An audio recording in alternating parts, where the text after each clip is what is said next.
Bonjour mesdames et messieurs, on se retrouve aujourd'hui pour la review de l'épisode 10 de Mashle. Cet épisode va venir regrouper, attendez, je regarde, du chapitre 29 au chapitre 31 de Mashle, même si on a une petite bride du chapitre 24, mais on en reparlera plus tard. Sur ce, moins de blabla, on passe sur un court résumé comme d'habitude et ensuite je donnerai mon avis sur cet épisode. Alors, l'épisode commence tranquillement avec une petite bride du coup du chapitre 24, donc on peut voir en gros qu'il y a quelqu'un qui a été envoyé par le directeur de l'école. En fait, cette personne est un élu divin. On saura du coup un peu plus tard dans l'épisode qui c'est exactement, mais en gros c'est un élu divin très puissant que il a envoyé pour s'occuper de Obre Zero, donc c'est un peu la société secrète qui s'est échappée de l'espèce de l'Azkaban de cet univers. À ce moment-là, du coup, ils ont remis ça au début de cet épisode et je trouve ça hyper bien. Bon, j'en reparlerai dans mon avis plus tard. Ensuite, très vite, nous avons du coup notre cher Dot ou notre chère tête de pique qui va combattre du coup avec son collègue, mais même tout seul, en fait, il va juste protéger son collègue. Il va combattre d'abord la petite fille donc des deux jumeaux des Magalucius. Il va combattre donc cette petite fille. Il va avoir beaucoup de difficultés puisqu'on sait que ce tête de pique a du mal face aux demoiselles. Mais plus tard, on va voir qu'il va avoir une marque qui est très rare, qui est en dessous en fait de son bandeau. On peut voir dans son chara design d'habitude qu'il a un bandeau. Et en dessous, il va avoir une marque en forme de croix qui va venir décupler ses forces. Et il va pouvoir venir battre tout simplement cette petite fille des Magalupius. Par la suite, on peut voir que nous avons du coup son frère jumeau, je crois que c'est son frère jumeau, qui va essayer du coup d'aller combattre Dot avec ses golems et cette force de pierre. Il va justement dire je comprends pas comment t'as pu te faire battre par des minables pareils. Sauf qu'il va se faire one shot par l'élu divin qui va arriver, donc l'élu divin qui maîtrise des épées tout simplement. Il va venir le one shot, les deux jumeaux vont pas savoir qu'est-ce qu'il fout là, il va se faire mais défoncer la gueule par l'élu divin. Ensuite on a du coup Dot et son collègue qui, il y a l'élu divin qui va leur dire de s'en aller. C'est là qu'on va voir que son collègue va dire que justement cet élu divin est son grand frère, donc on peut voir le lien fraternel entre du coup le petit frère et lui, donc va peut-être y avoir une histoire autour d'eux, vous verrez ça peut-être dans les prochains épisodes. Puis on peut voir que l'élu divin va par la suite rencontrer du coup Mashle, va sentir une présence très pesante, donc va sentir la force de Mashle. Par la suite, il va du coup essayer de l'évaluer pour savoir s'il fait partie de Hop-Zero ou non. Mashle va du coup réussir à contrecarrer la puissance de cet élu divin, même s'il utilise que 5 ou 10% de sa puissance. Il va donc en conclure qu'il ne fait pas partie de l'Hop-Zero, puisqu'il n'utilise pas de force magique, il vient calculer la force magique avec une espèce d'araignée sur le côté.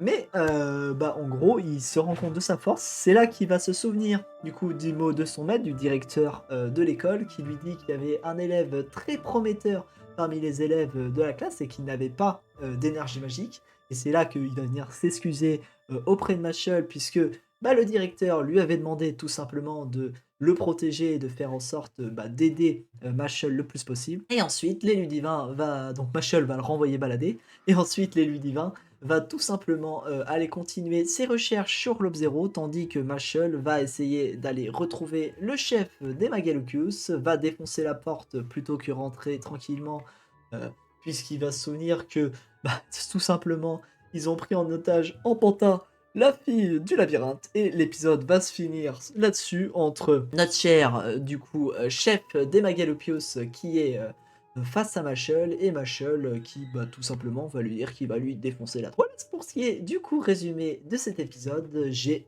aimé, mais vraiment aimé cet épisode. Déjà le précédent, j'avais kiffé parce on était enfin passé des épisodes où on forçait un peu trop sur l'humour décalé, et oui, on manquait un peu justement de ce décalage parce qu'on forçait un peu trop sur l'humour tout court.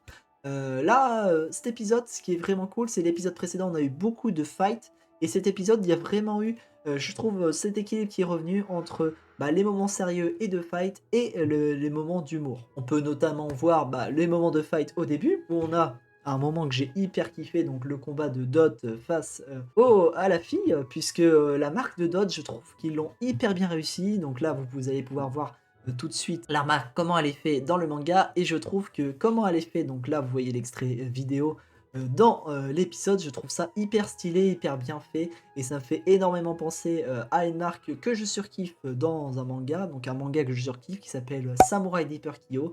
Samurai Deeper Kyo, donc Kyo ou Kiyoshiro, enfin ça, lisez le manga et vous le saurez, a une énorme croix dans le dos.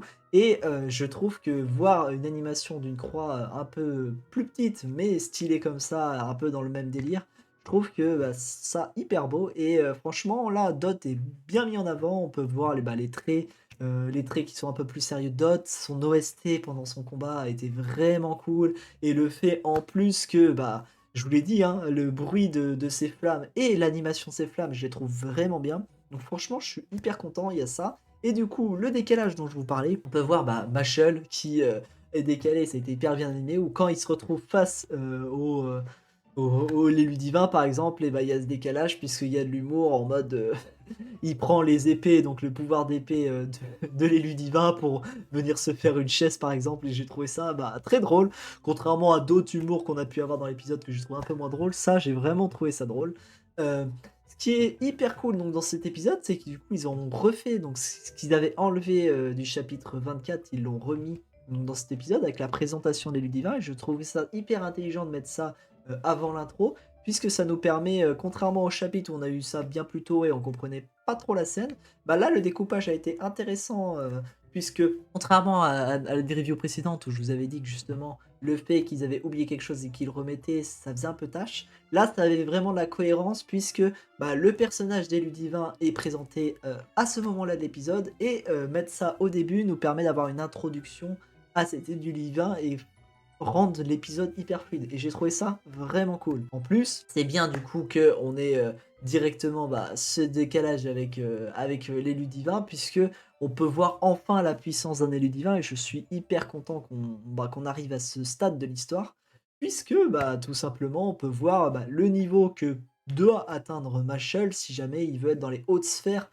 bah, de tout simplement du monde de magie. Et bah, là on a tout de suite une hiérarchie qui est montrée avec une puissance de l'élu divin, et on peut voir aussi bah, que l'élu divin bah, évalue un peu la force de Machel, donc on peut voir un peu la force de Machel par rapport à un élu divin, puisque bah, il a toujours tout de suite été surpris par la pression qu'il dégageait, même s'il n'avait pas de la magie. Voilà, donc l'épisode, j'ai vraiment trouvé ça cool. Il était ni trop court ni trop long, les OST étaient cool. Donc il y a eu le rajout du chapitre, comme je vous l'ai dit. Il n'y a pas eu d'autres trucs, les OST étaient vraiment bien, l'animation, surtout des flammes, était vraiment cool. Mais voilà pour ce qui est du prochain épisode, et on attend du coup, bah, vu que ça devient vraiment de mieux en mieux, moi j'avais commencé à moins aimer et là je commence à re-aimer les épisodes, bah, j'ai hâte de voir du coup la suite et surtout ce combat vs bah, ce Trimark du coup vs Amashul qui j'espère va être hyper bien animé. Dans les chapitres c'était vraiment pas mal, c'est pour ceux qui l'ont lu. Mais dans l'animation, j'espère que ça va vraiment être cool. Voilà, sur ce, moi de blabla, j'espère que cette review vous a plu. Mettez dans les commentaires si vous aussi vous avez kiffé cet épisode et si vous avez eu le même ressenti que moi, c'est-à-dire enfin un équilibre et du coup pas trop de cringe, donc pas trop de combat ou pas trop d'humour, du coup ce qui rend un peu cringe l'épisode. Voilà, et sur ce, on se retrouve une prochaine fois pour une prochaine vidéo. Ciao les gens!